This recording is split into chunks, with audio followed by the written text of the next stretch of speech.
हाँ, वोट किए हैं और परिवारवाद के खिलाफ वोट किए हैं। हम लोग भाजपा के कैडर हैं, लेकिन भाजपा ने यहाँ ऐसा थोपा हुआ उम्मीदवार हमें दे दिया है। अगर कोई कार्यकर्ता को, एक नॉर्मल कार्यकर्ता को भी मिल जाता है यहाँ से टिकट, तो हम सब भाजपा कार्यकर्ता उनको सपोर्ट करते हैं। लेकिन ऐसा एक को दिए हैं जो कि कभी ना 10 कार्यकर्ता को ना पहचानती है, ना यहाँ के समस्याओं को जानती है, यहाँ के बस्तियों को ना जानती है, ना कोई क्षेत्र को जानती है। वो ऊपर से उतारा हुआ कैंडिडेट है, वो यहाँ पे नहीं चलेगा। इसलिए हमने शिवशंकर सिंह को जिताने का फैसला किया है। असली भाजपा उम्मीदवार और असली ये उम्मीदवार हमारे शिवशंकर भैया ही हैं और वही जीतेंगे यहाँ से। जब ये सवाल असम के सीएम हिमंता बिस्वा शर्मा से किया गया तो उनका कहना है कि उन्हें क्यों भाजपा के द्वारा देखा जा रहा है। वो भी तो उनकी अपनी पर्सनल आइडेंटिटी है। पूर्णिमा दास उनकी पर्सनल आइडेंटिटी भाजपा में एक कार्यकर्ता की नहीं है। वो तो शादी करके यहाँ पहले बार आई थी और जब यहाँ पे उनको घर के अंदर उनका ऊपर ये किया गया तब अपने खिलाफ वो आवाज नहीं उठा पाई, अपने घर में आवाज नहीं उठा पाई अपने लिए, तो दूसरों की समस्याओं को और दूसरों के लिए क्या आवाज उठाएगी। हमें एक ऐसा नेता चाहिए जो कि, और ऐसा प्रतिनिधि करने वाला चाहिए जो कि समस्याओं को ही कर सके और लड़ सके हमारे लिए। मुद्दे क्या होंगे इस बार? इस बार बहुत सारे मुद्दे हैं। 86 बस्ती का मुद्दा है। यहाँ इतने सालों से सीएम रहे हैं रघुवर दास जी, बस्तियों में साफ पानी नहीं है अभी भी। हम लोग जो पानी हमारा आता है वो पानी भी हम पीने लायक पानी नहीं है।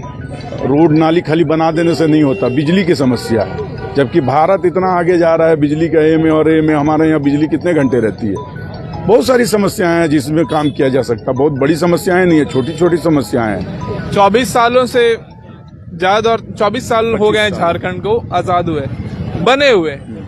86 बस्तियों का जो मालिकाना हक का मामला था जस का तस तब से बना हुआ। ज्यादातर अधिकतर समय तक तो बीजेपी की सरकार थी। अब क्या करेंगे? जी, बीजेपी की सरकार थी। लीज का काम हुआ तो वो भी ढंग से कुछ काम नहीं किया गया। इनको मालिकाना देना था, वो नहीं करके लीज कर दिए और लीज में अमाउंट आपका रख दिए। कहाँ से गरीब पैसा लाएगा और लीज का अमाउंट भरेगा? क्यों वो लीज का अमाउंट भरेगा? वो तो किया जा सकता था, तो उसमें क्यों नहीं काम हो रहा? जब सीएम हमारे थे, जब तब काम नहीं हुआ तो अब क्या काम होगा? और साफ सफाई भी तो ज्यादा तो टाटा स्टील ही कर देती है। जी हाँ, यहाँ का क्षेत्र, पूर्वी क्षेत्र को तो टाटा ग्रुप आगे देख लेता है। विधायक का उतना कुछ यही नहीं है, मुख्यमंत्री का उतना ही नहीं।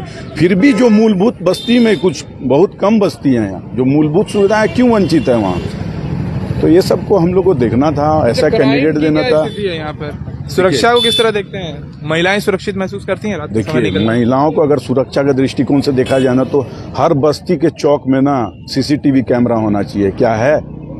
चौक चौराहे में, शहर में तो है, बस्ती में क्यों नहीं है सीसीटीवी कैमरा? महिलाओं को सुरक्षा सुरक्षित अपनी हो जाएंगी ना। आप काम तो कीजिए, चेक पोस्ट बनाइए, ये कीजिए। जो पुराना चेक पोस्ट वगैरह बना हुआ तो वो भी नहीं चलता है ना। सीसीटीवी कैमरा लगाएं आप बस्ती में। ज्यादा क्राइम तो आपको बस्ती क्षेत्र में, क्योंकि टाटा क्षेत्र में तो टाटा ग्रुप देख रही है। आपका काम है बस्ती क्षेत्र में। क्या काम किए बस्ती क्षेत्र में? कैंडिडेट तो और भी मैदान में उतरे थे, शिवशंकर सिंह का आप नाम ले। जी, रायशुमारी कराया गया भाजपा में। भाजपा का रायशुमारी का क्या अस्तित्व रहा? रायशुमारी में किसका नाम था? रघुवर जी का, जो राज्यपाल हैं। वो एक संवैधानिक पोस्ट में है ना, वो कार्यकर्ता है ना, ये हो तो ए में नहीं आते हैं। उनका रायशुमारी में नाम कैसे हुआ? और ना इनका बहू का नाम कैसे आ गया अचानक? एकदम नहीं आना चाहिए था बहू का नाम। तो बहू का नाम अचानक आया कहाँ से? वो तो ना भाजपा की ये थी, ना भाजपा में कभी पहले से काम कर रही थी, ना कोई जानता था उनको। एक रघुवर की बहू है, ये पहचान से हम लोग उनको ये करें? नहीं, ये पहचान परिवारवाद और वंशवाद के खिलाफ हम कांग्रेस के लोगों को ब्लेम करते थे, और आज हम वही कर रहे हैं भाजपा में होके। बोले ये तो हम लोग के लिए एकदम ये नहीं, एकदम नहीं है, एकदम। धन्यवाद। क्या मुद्दे हैं सर इस बार? मुद्दे में सबसे बड़ा जो है परिवारवाद है। भाजपा के द्वारा जिस तरीके से टिकट का बंटवारा किया गया है वही सबसे बड़ा मुद्दा है। झारखंड में आज सबसे ज्यादा चर्चा किस बात की हो रही है? परिवारवाद को लेकर। भाजपा यहाँ जीती हुई बाजी को हारने के कगार पर पहुंचाने के पीछे इस परिवारवाद के जो सबसे बड़ा जो इशू है वो सबसे ज्यादा उभर कर आया है। 2000 भाजपा का गढ़ माना जाता है पूर्वी। बिल्कुल, अब भी भाजपा का गढ़ है जी। जो वोटर है ना, वो अभी भी भाजपा का ही है। लेकिन ये इस बार वोटर ने डिसाइड किया कि जो असली भाजपा है, जो भाजपा के असली कार्यकर्ता है, उसी कार्यकर्ता के सम्मान में यहाँ निर्दलीय प्रत्याशी के रूप में शिवशंकर जी आए हैं, और उनको पूर्ण समर्थन यहाँ की जनता के द्वारा मिल रहा है, और वो भारी मतों से यहाँ इस बार विजयी होंगे।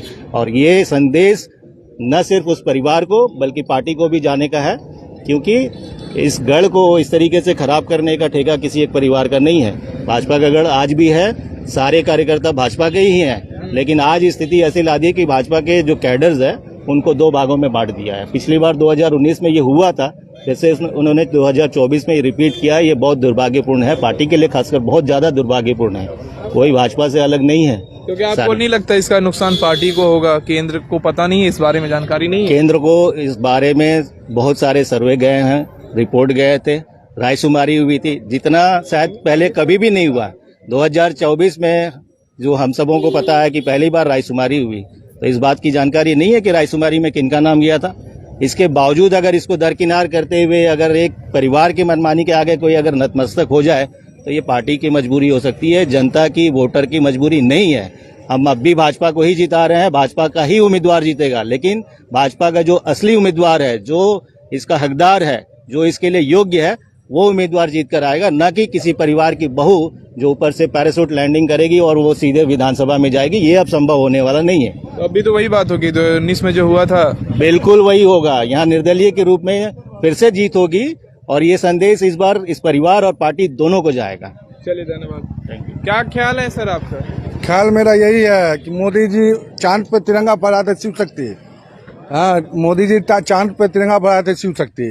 यहाँ शिव शंकर पूर्वी में तिरंगा फहरेगा बस। क्यों?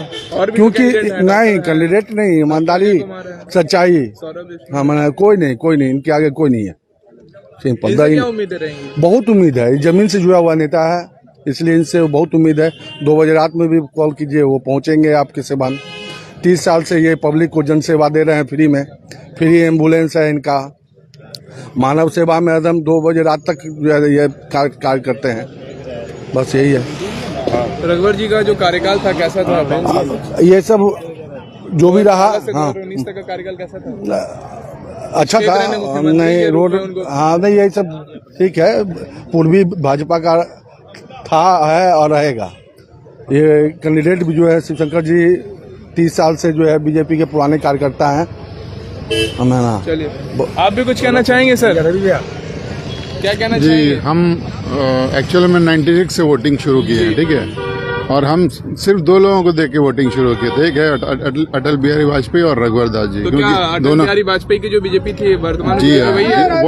वो बीजेपी अभी नहीं है। इस बार मैं पहली बार बीजेपी को नहीं दे रहा हूँ और दूसरे को दे रहा हूँ। इसका कारण सिर्फ ये है कि जो कैंडिडेट को कोई भी नहीं जानता है, जो कभी फील्ड में रहा नहीं, जो कभी हम लोग के बीच रहा नहीं, वो अचानक उसको कैंडिडेट को टिकट दे दिया गया, इसलिए हम लोग उसके खिलाफ हैं।